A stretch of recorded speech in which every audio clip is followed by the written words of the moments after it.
ESPN, we will turn our attention to the big NFL Week 18 matchups.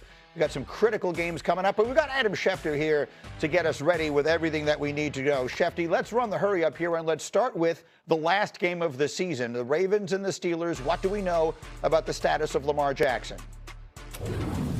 Amazingly enough, Greeny, he was full practice yesterday, a full participant, which is really the first time in weeks that he's been a full participant early in the week. So that tells you that he is on track right now to play Sunday night at Pittsburgh in a winner-take-all game against the Pittsburgh Steelers. Hadn't seen Lamar go full, but the fact that he's going full now in the middle of the week tells me he will be out there Sunday night for the Ravens. Is T.J. Watt one of the players he will be facing, Schefty?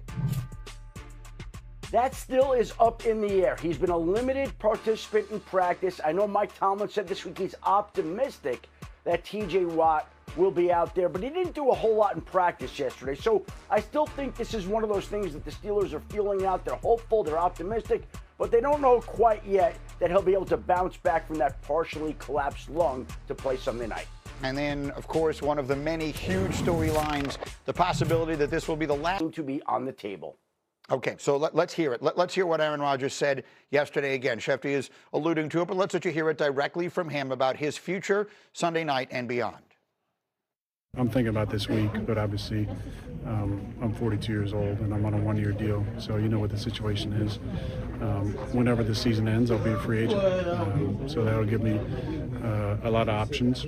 If I still want to play, I mean a lot of options, but there'll be options. I would think maybe one or two if I decide I still want to play. But I've enjoyed this experience, and everybody in Pittsburgh has been fantastic to me on and off the field, and it's really what I was hoping for this experience. It's been even better than I was hoping.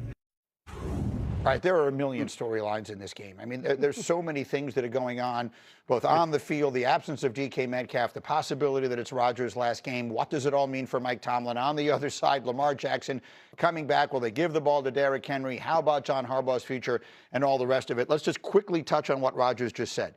He suggested that if he decides he wants to play another year, that he believes he will have options to do so. Mike T., what do you think? Yeah, I think somebody on a one-year deal similar to what he had this year would look at him and say, sure, he's actually a bridge quarterback now, including, you know, the Pittsburgh Steelers. If they would draft a quarterback, or if they think Will Howard could be the quarterback in the future and you need a Band-Aid for one more year, I mean, and probably Philip Rivers played this year. There were over 60 starting quarterbacks. So if he wanted to play, I think he could do it.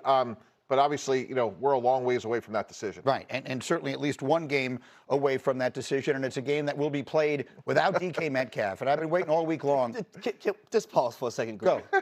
I hate that this is even a conversation. Because? You're Aaron Rodgers, you can't say, hey, I'm thinking about this week. But no, the only thing that you should be thinking about and talking about right now is 8:20 p.m. Eastern time when you got to go against the Baltimore Ravens with the AFC North on the line. I don't want to hear anything about, hey, maybe next year there's options. Not a lot. There's a few. I just don't want to hear that talk. If I'm A-Rod, the only thing that should be on his mind right now is winning the AFC North to get into the playoffs. And then when the season's over, you can have that conversation with reporters, your coach, your family, whoever the hell it is. Yeah. Right now, the only thing that should matter is it should be the Baltimore Ravens. So he probably was asked, and you're saying maybe he should have shut it down rather than addressing it one way or the other. Okay, so we'll see what winds up happening with him. If he's going to keep his career going, or at least this season going, he's going to have to do it without his best receiver.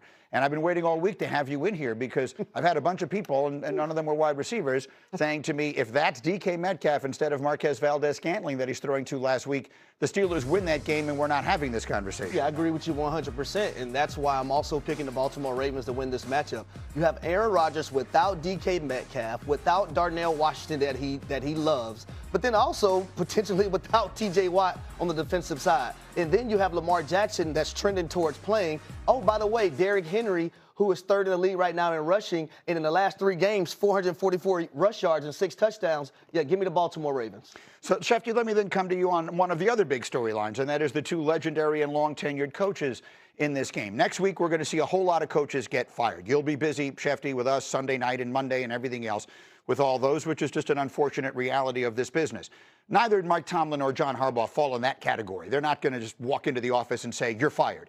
But at this point, it does feel as though there is at least the possibility that real conversations could take place between organizational leadership and these either or both of these coaches, and discussions about the future will take place. What are you hearing and what are you expecting?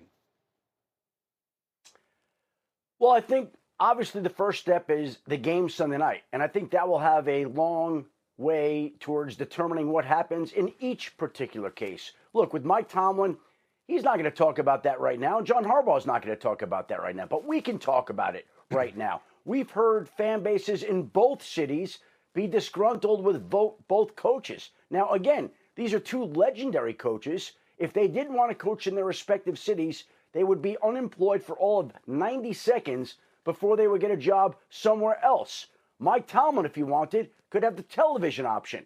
So really, this is going to be about what Mike Tomlin wants after this game.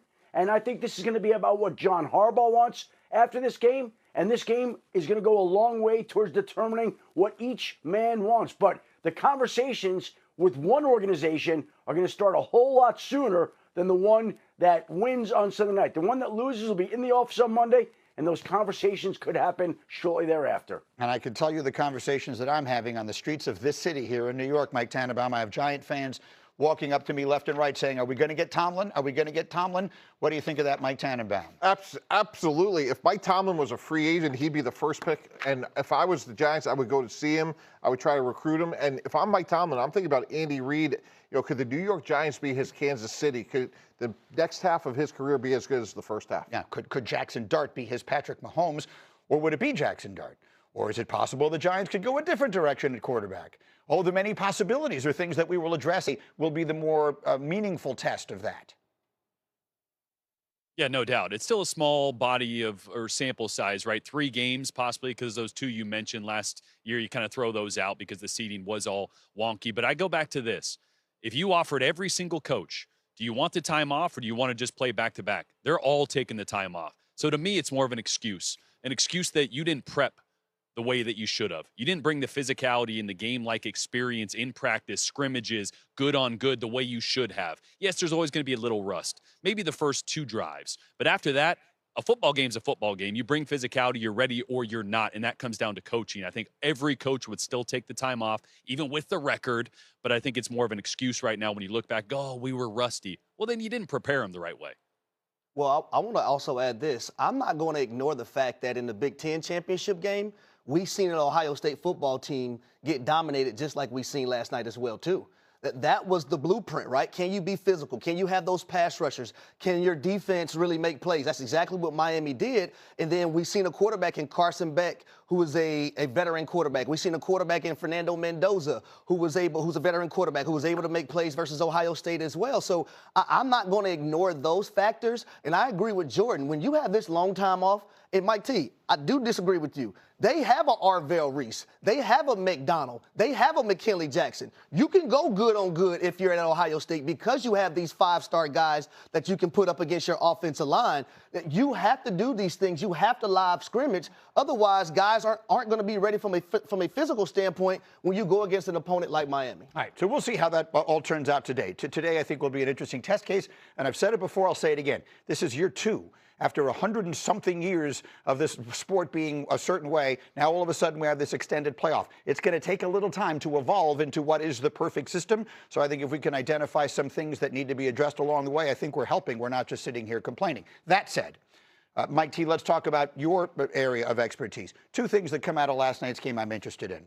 I'm old enough to remember a time when Ryan Day was sort of a hot name in the NFL coaching world. We are now approaching a week where I think we expect to see a lot of that change on the NFL level begin. Should we be expecting teams to call Ryan Day? Maybe not after what happened this year, but absolutely. I think he's really well qualified. Let me tell you why, Greeny. He really is a CEO running Ohio State. And let me give you some very specific examples. Will Howard graduates. He gets drafted by the Steelers. He goes out and gets Julian Saying, develops him for a year, and he plays really well. He loses Jim Knowles to Penn State. He identifies Matt Patricia. That turns out to be an upgrade. He loses Chip Kelly. He elevates Brian Hartline. So to me, that is a proactive CEO who has a plan. And when you're running an NFL team, Greeny, and there's a salary cap and you have to make decisions within a constrained system, that is a great skill to have. Okay, so there's that part of it. There's also the Carson Beck piece of it. And let me ask you about him. So I host the First Draft podcast with Mel and Field. Going back to the beginning of last season, not the one that was just completed, but the one before that, when Carson Beck was still at Georgia. When the year began, the conversations about him were, could he be the #1 pick in the draft? That feels like 1,000 years ago, and I guess it is. But with this nice little run that he's got put together here, what do you think NFL teams are seeing in him? I'd say somewhere around 3rd or 4th round. I thought what we saw last night was somebody that actually made plays with his feet. I wish he got the ball down the field a little bit more. But look, if the 4 of us were running an NFL team and we could go sign a veteran like a Malik Willis, who's a free agent, and then draft somebody like Carson Beck in the 3rd or 4th round and have him develop, that's a really good situation for a team that needs a quarterback. What I liked about him was a play like that. Like, he shows toughness and competitiveness. Again, we didn't see the ball down the field a lot. Now, that was a little bit of the game flow, but there is a lot to work with here. Jordan, how about it? How about Carson Beck as far as the next level? I think it could be higher than what Mike T is saying, only because I think the first 2 are pretty clear cut. Fernando and Dante Moore, I think you could toss it up who you like between those 2. But after that, 3 to 6 or 7, take your pick. The margin is so small between all those guys. If Beck gets on a run, I think he's absolutely got a chance to be a 2nd-round pick because his floor is very high. And I think the other thing is the one thing you point